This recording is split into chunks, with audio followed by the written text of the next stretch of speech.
अच्छा देखिए, अभी हमारे पास एंथैल्पी रिलेटेड क्वेश्चन है, वो हम यहाँ पे बोल के आ रहा है। ठीक है, अब आप यहाँ पे ये क्वेश्चन देंगे। वो बोले a student carried out an experiment, a series of experiments to determine the enthalpy change of combustion of ethanol C2H5OH. A diagram of a apparatus is shown below. ठीक है, एक आपको डायग्राम को दी हुई है। ठीक है, आप हीट कर रहे हो, सी वाटर को हीट कर रहे हो, एथेनॉल आप यूज कर रहे हो। ठीक है, तो Q equals to MC delta T की जो इक्वेशन होती है। फिर बोला था ethanol in the spirit burner was burned to heat the measure the heat to measure the mass of water in the metal can in metal can. The student recorded the initial and the final mass of ethanol and the initial and final temperature of a water for each experiment. The procedure for the process uh, process the result in the table to calculate the amount of ethanol burned and the energy transferred to the water in each experiment. सही है। और वो यहाँ पे आपको बोल क्या रहा है, वो बोल रहा है कि भाई एक्सपेरिमेंट वन में क्या है, द मास ऑफ ये इथेनॉल कितना है, टेम्परेचर चेंज कितना आ रहा है दिया हुआ है, मास ऑफ वाटर कितना है, तो ये हीटेड मास ऑफ वाटर कितना है दिया हुआ है, अमाउंट ऑफ इथेनॉल बर्न कितना है वो दिया हुआ है।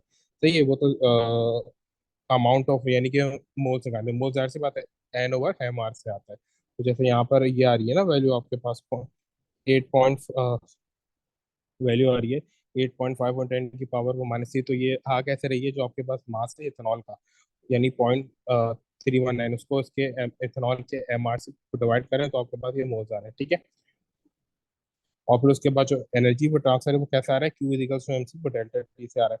तो क्यू आपके पास क्या है यहाँ पे, Q equals to M C delta T. M क्या है आपके पास यहाँ पे, मास ऑफ की वाटर है। सी आपको पता है 4.18 होता है, और टेम्परेचर चेंज कितना आ रहा है यहाँ पे 19.5।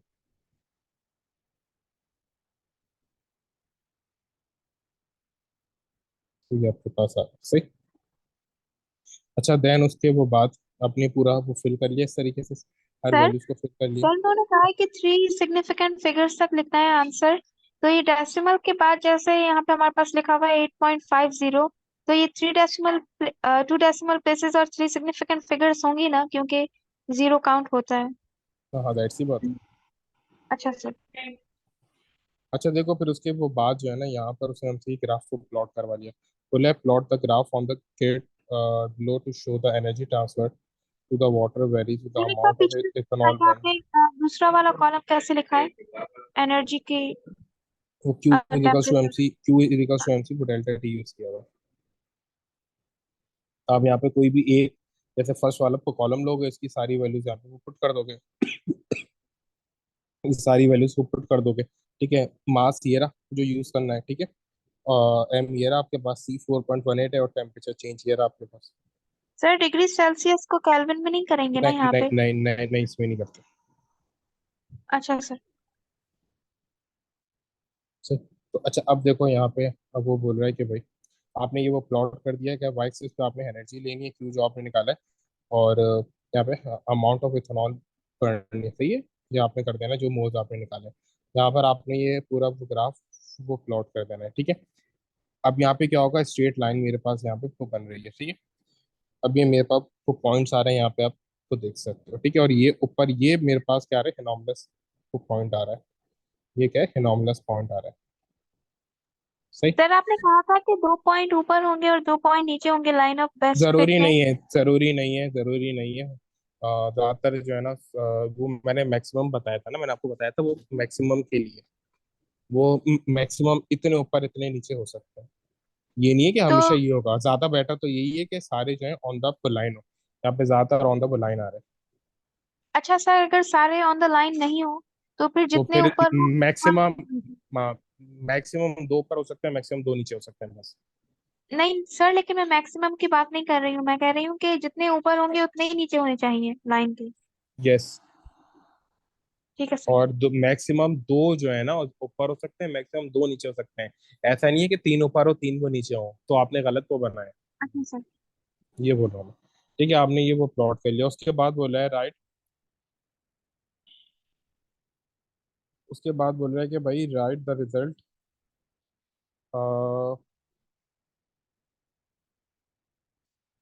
Right the number of the experiment which give the result with the most anonymous, ये आपके पास आ रहा है ना, तो ये आपके पास कहाँ पे आ रहा है, ये एक्सपेरिमेंट नंबर 6 पे आ रहा है ना, ठीक है। एनर्जी की क्या वैल्यू है यहाँ पे, फाइव पॉइंट सर ये लेबल फाइव तो नहीं पॉइंट टू पे करना, आ रहा है। बस बना के दिखा दें ग्राफ पे। हाँ हाँ। अच्छे तरीके से आपने ये बना देना, एक्सपेरिमेंट नंबर वो 6 पे आपका एनोमलस पॉइंट आ रहा है, ठीक है। फिर देन उसके वो बाद हमें बोल रहा है कि the gradient the gradient of the graph give the magnitude of enthalpy change of combustion of ethanol, ठीक है। जो ग्रेडियंट है वो एंथैल्पी चेंज दे रहा है कंबशन ऑफ इथेनॉल की। अब आप यहाँ पे ग्रेडियंट निकालोगे। अच्छा, ग्रेडियंट निकालने का सबसे पता है आसान तरीका क्या होता है, ग्रेडियंट निकालने का सबसे आसान तरीका है इसी पर दो वैल्यूज आप ले लो। बताया था कि एक्स एक्सिस और वाई एक्सिस पे जो टच करे वैल्यू हो। हाँ, दो वैल्यूज ले लो, उनका आप ग्रेडियंट को निकाल लोगे, ठीक है। दो यहाँ पे आपने वो पॉइंट ले लिया, उन पॉइंट पे ग्रेडियंट निकाल लिया बस, ठीक है। तो ग्रेडियंट क्या होता है आपके पास, ग्रेडियंट होता है y2 - y1 x2 - x1, ठीक है। तो ये आपने ग्रेडियंट निकाली, ग्रेडियंट आपके पास आ गया 316, सही है। तो ये आपके पास आ गई एंथैल्पी चेंज ऑफ कंबशन की ये वैल्यू, ठीक है। देन उसके वो बाद आ रहा है,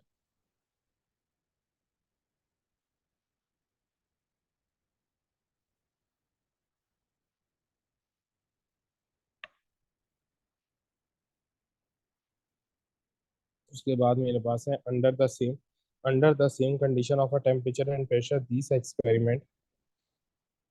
experiment the accepted value of enthalpy change of combustion is this, why this value is in negative number, क्योंकि एक्सोथर्मिक वैल्यू नेगेटिव में क्यों होती है, क्योंकि एक्सोथर्मिक सर ये होती है। भी लिख सकता है ना कि कंबस्शन की वैल्यू हमेशा एक्सोथर्मिक नेगेटिव होगी। उसने कहा, उसने ये सवाल ही नहीं आपसे पूछा है, उसने कहा है कि ये वाली वैल्यू को नेगेटिव क्यों है, यानी कि ऑन द अच्छा स्पॉट ये वाली वैल्यू को नेगेटिव क्यों है। ठीक है सर। फिर उसके बाद बोला calculate the maximum percentage error in the measurement of each mass used in experiment work.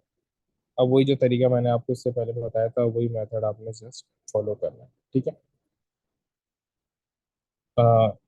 Error निकालने का और फिर कुछ भी चेंज करने से।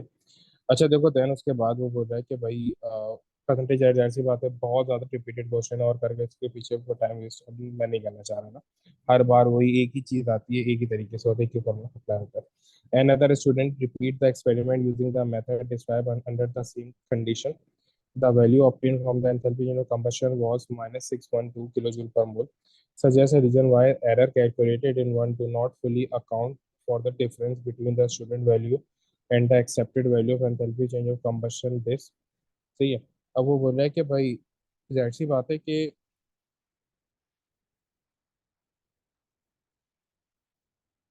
देखो जो हमारे पास एरर का होता है ना कि ये एरर क्यों आ रहा है, यानी कि हमारे पास देखो जो एंथैल्पी जो कंबशन की वैल्यू हमने वो निकाली थी वही आ रही है, ये थी। और जो एक्सेप्टेबल वैल्यू है वही है। तो वो बोल रहा है कि भाई जो एरर हमें दिखा रहे हैं ना, तो एरर तो बहुत ही कम है, लेकिन वैल्यू का डिफरेंस बहुत ज्यादा है।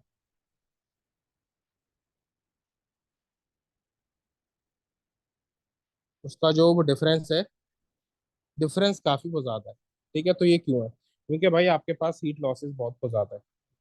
जब हीट लॉसेस बहुत ज्यादा होते हैं तो वैल्यूज का डिफरेंस ऐसी बात है बहुत बड़ा आ जाता है। जो परसेंटेज एरर है वो बहुत छोटे आ रहे हैं, तो ये तो क्यों आ रहे हैं, क्योंकि जो आपका हीट वो डिफरेंस है ना, वो बहुत ज्यादा आ रहा है। हीट डिफरेंस अगर बहुत ज्यादा आ रहे हो तो जाहिर सी बात है, तो जो एक्सेप्टेबल वैल्यू और जो वैल्यू आपने ये कैलकुलेट करी है उनमें जाहिर सी बात है बहुत बड़ा वो डिफरेंस आता है।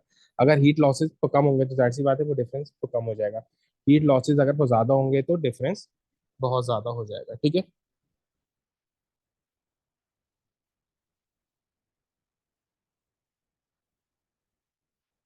सही। अच्छा, फिर उसके बाद हमारे पास नेक्स्ट क्वेश्चन है।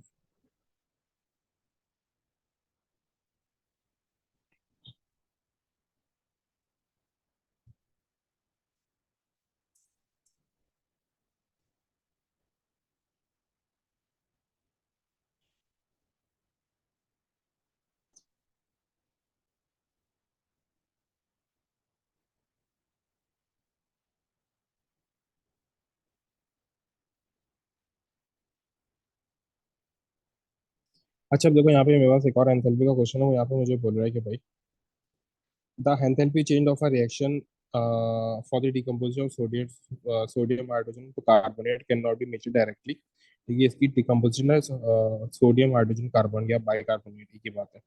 The student must carry out a separate experiment. Use the result of this experiment to determine the enthalpy change of the reaction for the decomposition of hydrogen carbonate. Suggest why the enthalpy change of the reaction HR for the decomposition of hydrogen carbonate cannot be measured directly. देखो आप कभी भी जो है ना direct heating के जरिए आपका टेम्परेचर चेंज क्या आ रहा है आप कभी भी कैलकुलेट नहीं कर सकते. डायरेक्ट हीटिंग के जरिए जो क्या टेम्परेचर चेंज आ रहा है ना वो ऑलमोस्ट इम्पॉसिबल होता है क्योंकि बहुत ज़्यादा हीट ट्रांसफर होते हैं. तो आप डायरेक्ट जो चेंज है वो आप कभी भी कैलकुलेट नहीं कर सकते. ठीक है डायरेक्टली. ठीक है तो है ना it is impossible to measure the temperature change during the direct heat में हीट लॉसेस वगैरह बहुत ज्यादा होते हैं तो आप कभी भी चेंज कैलकुलेट नहीं तो कर पाते. ठीक है उसके बाद बोल रहा है कि भाई in both experiment the student use a weighing board. A weighing board is a small vessel used to contain solid sample when they are weighing. Experiment number one क्या है reaction between sodium carbonate and dilute hydrochloric acid. Step one क्या है the student add approximately 3 gram of sodium carbonate to the weighing boat and accurately measure the combined mass of weighing boat and sodium carbonate. This mass was recorded in the table 1.1. ठीक है अब ये हमारा the mass of weighing boat with sodium carbonate कितना है 4.15. ठीक है then उसके बाद बोल रहा है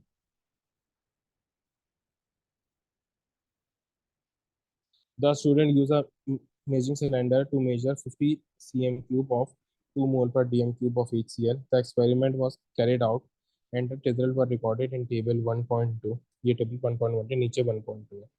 The student reweighed the emptying weighing bottle and record the mass in table 1.1. यानी एक्सपेरिमेंट के बाद जब पूरी का पूरा weighing बोर्ड खाली होगा तो दोबारा उसने क्या किया मास अपना विदाउट weighing बोर्ड उसने कैलकुलेट विदाउट सोडियम कार्बोनेट उसने वेट किया तो कितना है खाली विंग बोर्ड का 0.97. तो जो इन दोनों का डिफरेंस होगा वो Na2CO3 का मास है. ठीक है जो फ्यूज्ड अप हुआ है. ठीक है अब यहाँ पे वो बोल रहा है कि भाई जब हमारे पास टाइम तो जीरो था तो इतना हमारे पास टेम्परेचर था. जब टाइम 1 मिनट था तो इतना टेम्परेचर था. अब इस तरीके से टेम्परेचर टाइम बढ़ता जा रहा है तो टेम्परेचर यहाँ तक तो बढ़ा है मैक्सिमम जो टेम्परेचर आए यहाँ तक है.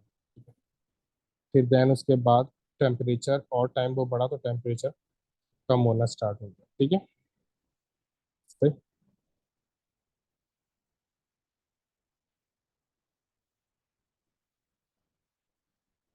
अब वो बोले outline how the student carried out step 3 of the experiment. You may find it helpful to write your answer as a series of smaller steps. Step 3 बोल रहे हैं. स्टेप 3 आपके पास के दोबारा मेंशन करते हैं ताकि आपको क्लियर हो जाए. The experiment was carried out and the result were recorded. यानी कि एक्सपेरिमेंट हम कर रहे हैं जिसमें Na2CO3 जो है उसमें हम क्या डाल रहे हैं HCl डाल रहे हैं. ठीक है और रिएक्शन करा रहे हैं. अब वो बोल रहे हैं अब ये किस तरीके से हो रहा है आप हमें बताओ. सबसे पहले तो यहाँ पे हमने एपरेटस को दिखा दिया. ठीक है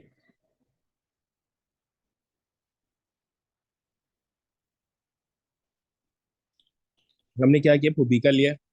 बीकर में पॉली स्टायरोफोम या पॉली स्टायरीन का जो कप होता वो कप होता है वो किया क्योंकि उसमें हीट लॉसेज जो है वो मिनिमम होता है वो लिया. उसमें हमने क्या किया HCl है.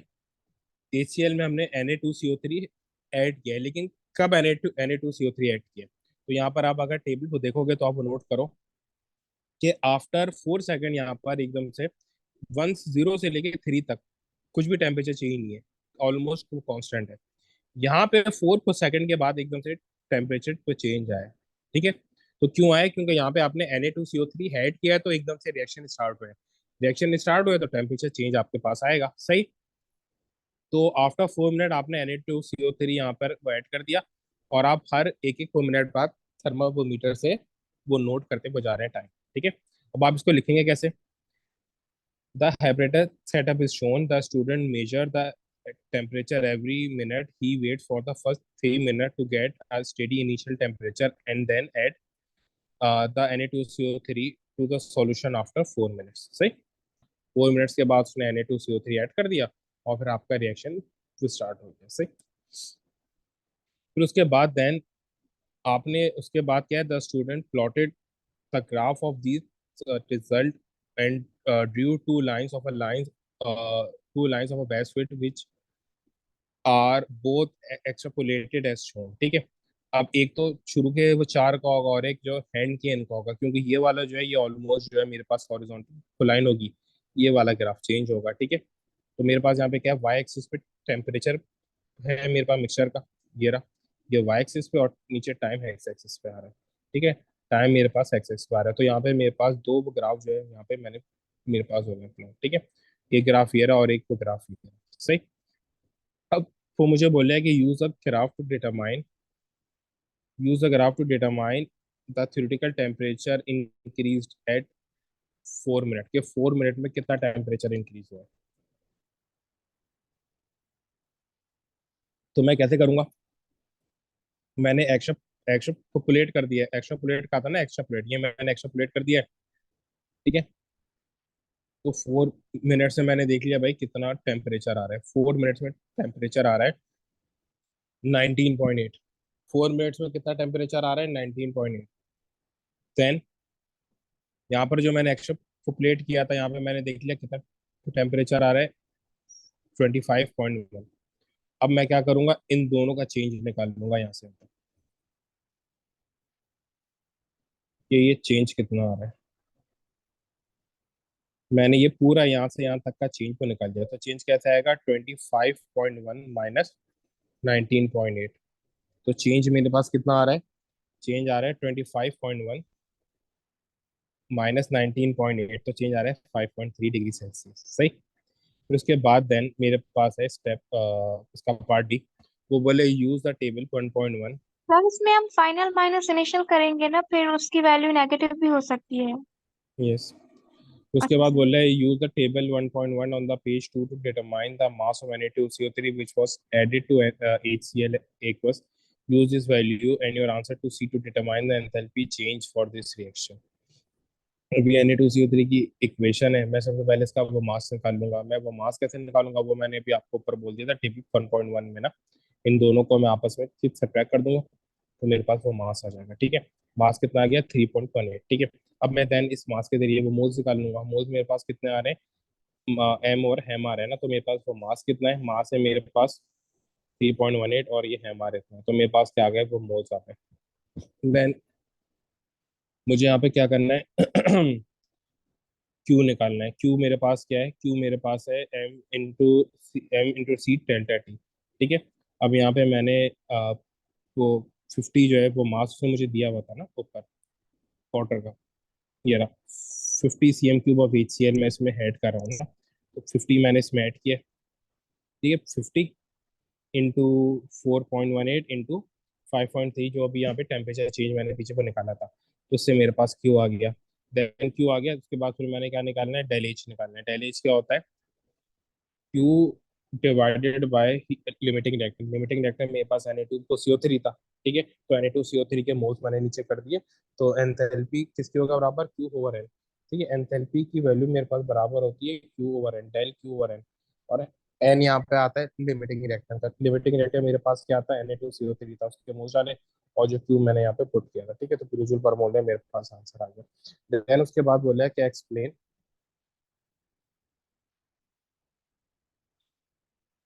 explain why the student did not add the Na2CO3 to the ma'am उन्होंने HCl कहा at 0 minutes। एक्सेस में डाला है। टीचर्स ने वो कहा हुआ है ना, ठीक है, टीचर्स ने कहा है। फिर उसके वो बात बोल रहा है, सो एक्सप्लेन, टीचर्स ने ये बात हमें मेंशन करी हुई है, explain why the student did not add the Na2CO3 to the HCl at 0 minute, ठीक है। देखो हम सबसे पहले थोड़ा स्टडी टाइम दी ताकि हमारे पास एक इनिशियल टेम्परेचर आ जाए। अगर हम 0 को सेकंड पे पर डाल देंगे तो टेम्परेचर चेंज कैसे पर निकालेंगे। हम पहले टेम्परेचर को स्टडी होने देते हैं, रूम टेम्परेचर तक आने को देते हैं कि जितना वो आ सकता है, देन फिर हम रिएक्शन स्टार्ट करते हैं, ठीक है। तो so that the acid reaches the room temperature and the initial temperature is steady. फिर वो बोल रहा है कि भाई suggest why the temperature measure at 5 minute was lower than the temperature measured at, जाहिर सी बात है, जब रिएक्शन,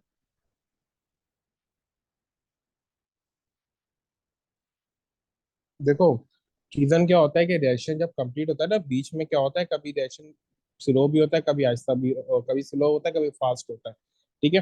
तो 5, वो बोले कि 5 मिनट के बाद जब वो 6 मिनट पे आया तो टेम्परेचर राइज कैसे आ गई, ओ 5 के बाद 6 पर टेम्परेचर को रेस क्यों आया? क्योंकि भाई टेम्परेचर कंप्लीट तो नहीं हुआ, तो इस बात को रेज आया, टेम्परेचर को बढ़ गया। ठीक है, क्योंकि टेम्परेचर कंप्लीट तो नहीं हुआ, तो इसलिए टेम्परेचर क्या हुआ है, वो बढ़ गया है। ठीक है, जब टेम्परेचर कंप्लीट हो जाएगा, जब सॉरी सर जब रिएक्शन रिएक्शन कंप्लीट जब जब रिएक्शन कंप्लीट हो जाएगा तो टेम्परेचर को नीचे आएगा। जब तक रिएक्शन कंप्लीट नहीं होगा तो टेम्परेचर ऊपर ही हो जाएगा। ठीक है, तो इसलिए 5 से 6 में टेम्परेचर ऊपर गया। सही।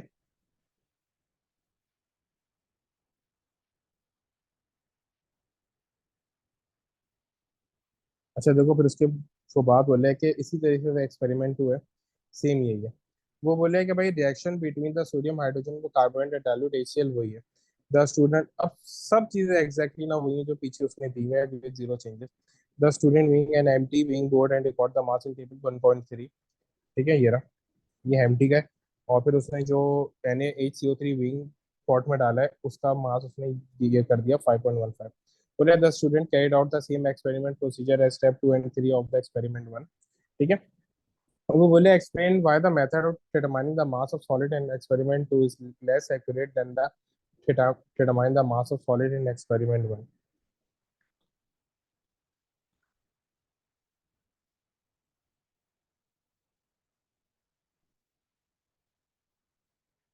देखो, सबसे पहले आपने क्या करना है, आपने सबसे पहले ना इसका जो डिफरेंस है वो कैलकुलेट करना पड़ता है।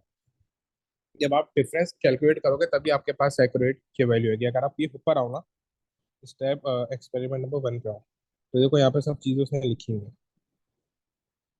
कि आप जो है पहले वो डिफरेंस को निकाल लो, सब चीज़ें कर लो। ठीक है, लेकिन यहाँ पे कोई भी ऐसी चीज़ उसने को नहीं को बोली है, तो क्या है, आप डिफरेंस को नहीं निकाल लो तो एग्जैक्ट जो मास आपने को ट्रांसफर किया है वो आपको किस तरीके से पता वो चल रहा है, वो थोड़ी आपको पता वो चलेगा। सही।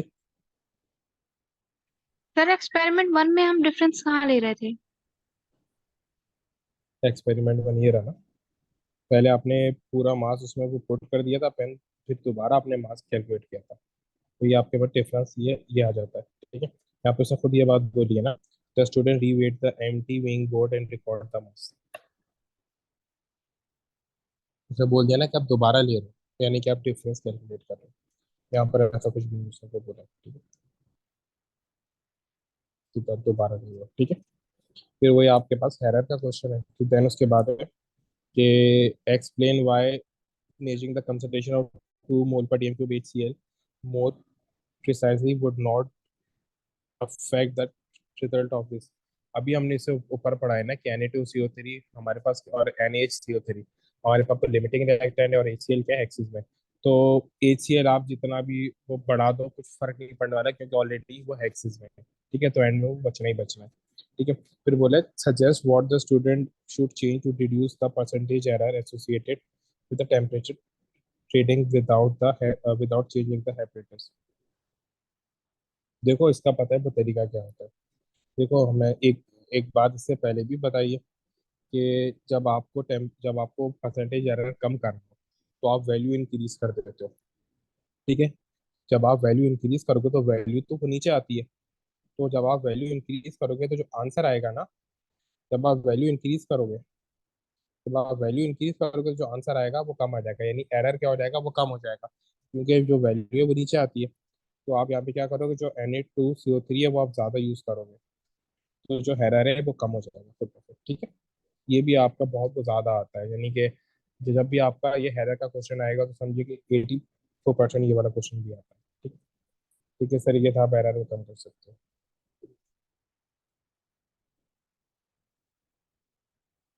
अच्छा, फिर आपके पास है use enthalpy 1 and page 2 to determine the enthalpy change of reaction for the decomposition of this। ठीक है, अभी आपने पूरा वही कैलकुलेट करना है ना कि आपका रूट क्या बन रहा है। ठीक है, सारी वैल्यूज आपको गिवन ये वैल्यूज आप, ठीक है, यहाँ से आप सीधा ये कैलकुलेट कर लो कि आप एरो को बना लोगे, एक रूट आपका ये बनेगा और एक रूट आपका ये होगा। तो यहाँ से आप सीधा क्या करोगे, वैल्यूज कैलकुलेट कर लोगे, ऊपर आपको सारी वैल्यूज गिवन है। ठीक है,